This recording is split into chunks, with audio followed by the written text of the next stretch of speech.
Print servers in federal environments create risk and unnecessary complexity. Every new printer, location, or policy adds strain to infrastructure that was never built for today's demands. FedRAMP High Authorized Printer Logic eliminates print servers with a secure cloud-native, zero-trust solution designed for federal IT.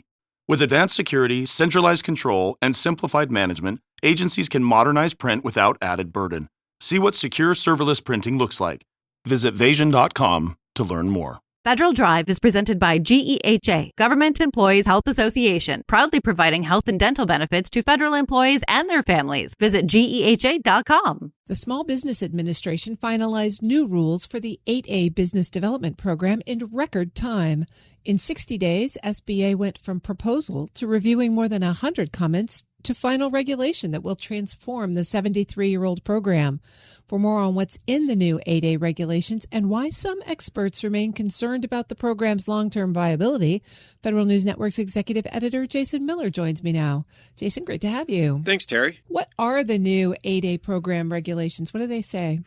The new regulations now have 3 requirements for really small businesses to apply for the program. And remember, Terry, this program has gone through a whole assortment of change over the last decade, really over the last 5 years. And the last 18 months during the Trump administration, it's really been a focus on changing and transforming this program. So these regulations really are the next step of what we've seen over the last 18 months. So what do they say? First, a person or a small business owner must self-attest that they are a member of a particular group that has faced public or private sector discrimination or bias based on actions, policies, rules, regulations, or other practices. Second, the person, again, self-attestation that they have suffered, quote-unquote, material harm. Now, this means they faced a loss of access to or diminished opportunities related to economic advancement. So think of loans, financing, or even contract awards. And now, third one, and this is the big change, they have to establish social disadvantaged. Now, again, this is a very significant change from where they were. So 10 years ago, 15 years ago, over the last multiple years of the program, a small business owner just had to be a member of a group, African American, a Hispanic American, where there was a presumption of social disadvantage. That they didn't have to really prove their status. They just had to say, hey, I'm a member of this group, therefore I am perceived as socially disadvantaged. Then we had the Supreme Court decision in 2023, and that changed with SBA rules. It said, okay, now you have to rebut. You have to explain why, through a narrative, why you are a socially disadvantaged person. And that then now has changed it for a third time. And through this new regulation, the person really has to say, okay, now they have to show evidence. So specific actions, policy, again, rules, regulations, other practices where the government or a private entity had favored or disfavored a particular group that caused, again, them harm. Maybe unlawful affirmative action programs or policies, SBA says, maybe race-based quotas, set-asides, hiring targets. They basically say anything that would favor one race or one group over another. Now, this final rule takes effect September 10th, so there's time for me to kind of understand it. But really, these are the 3 big changes about how the 8A program will work. And those are pretty significant. How different are they at this point in the final regulations than they were in the proposed rule? There are some changes, but probably not as many changes as many experts and others would have liked. Now, I talked to Sam Lee. He's a former SBA Director of Policy, Planning and Liaison, Director of Procurement Policy. He says a couple of things that the SBA did change. They expanded what evidence the applicant could use to prove social disadvantage. He goes, that was a good sign that they kind of listened to some of the commenters. They got over 100 comments, and some of the commenters said, hey, what you're asking for will be difficult. You should kind of look at this from a broader perspective. So they did. Lee says the SBA also clarified some other concerns, such as would women-owned small business owners still be able to apply and prove social disadvantage? In the proposal, they mentioned racial or cultural bias, but they didn't mention sex as a category of discrimination. So the final rule, SBA specifically says women-owned small businesses can apply using sex discrimination as a factor. Now, another big change that he highlighted would whether or not current 8A firms, so these are firms in the program today, would they have to reapply under these new regulations? SBA says they would not need to reapply when the new regs take effect, which is, I think, a little bit of a relief for some firms. And we'll get into maybe why it's maybe not a huge relief for everyone in a second. I also talked to other experts, and they say, well, These changes are superficial at best. I talked to Anna Sanders. She's the Director of Certification Eligibility at GovConPros, a small business consulting firm that a lot of their clients are 8A firms. And she believes that SBA really is turning, with these changes to regulations, SBA is turning the 8A program into just another small business set-aside program.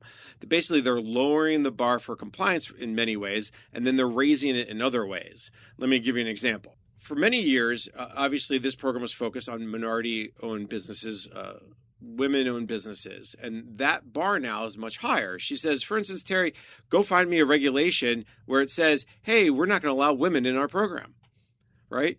But on the other hand, she says that you can probably find regulations over the last 20, 25 years where specifically people who are white were not allowed in the 8A program, and they could use that to say, hey, I was discriminated against. I should belong in this program now. I'm socially disadvantaged. So hence why they were kind of raising the bar in some ways and lowering it in others. And I think that was a big concern in the proposed rule, where they were like, they really called out how people who are white were potentially discriminated against, and this is trying to fix some wrongs of the past. And I think that's a big concern. I also talked to John Shiraka, who's the chairman of GovConPros, and he's a former SBA Associate Administrator of Government Contracting and Business Development. He actually ran the 8A program for many years. And John looked at this regulations in a couple ways. First of all, he goes, these new regulations came out so quickly, he felt like a lot of what they wanted was predetermined.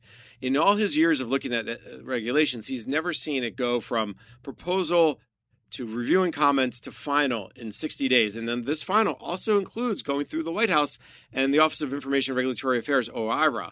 Things tend to take a long time in OIRA. So he believes the administration was just, they knew what they wanted to do, and they were getting out the door no matter what the commenter said. So he believes the changes are, again, superficial at best.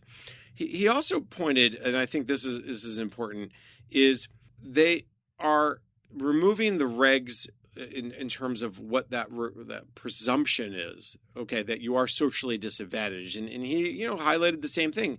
Go find me evidence where someone wrote down, hey, we don't want to work with African Americans, or we don't want to work with women-owned businesses or Hispanic or Asian-owned firms. You're just not going to find that. So complying will be a lot harder. And then finally, one of the big changes are, yes, they comment on women-owned businesses, saying that they can be part of a class or a discrimination, but they don't really add the language as sex discrimination to the rules. So in the end, will people pay attention to that closely enough? And I think those are some of the things that stood out to them as they really make any real changes. Jason, we've got a few weeks until implementation. Are there big unanswered questions still on the table that folks hope SBA might explain between now and then? I think the biggest one is regarding current 8A firms. Both John Shiraka and Anna Sanders said, yes, currently they're fine. But what happens when their recertification comes up? And that recertification happens on your anniversary of being accepted into the program. So, for instance, yes, September 10th, you're good, or September 11th, you're fine. But what if your recertification is November 1st or February 5th? What happens then?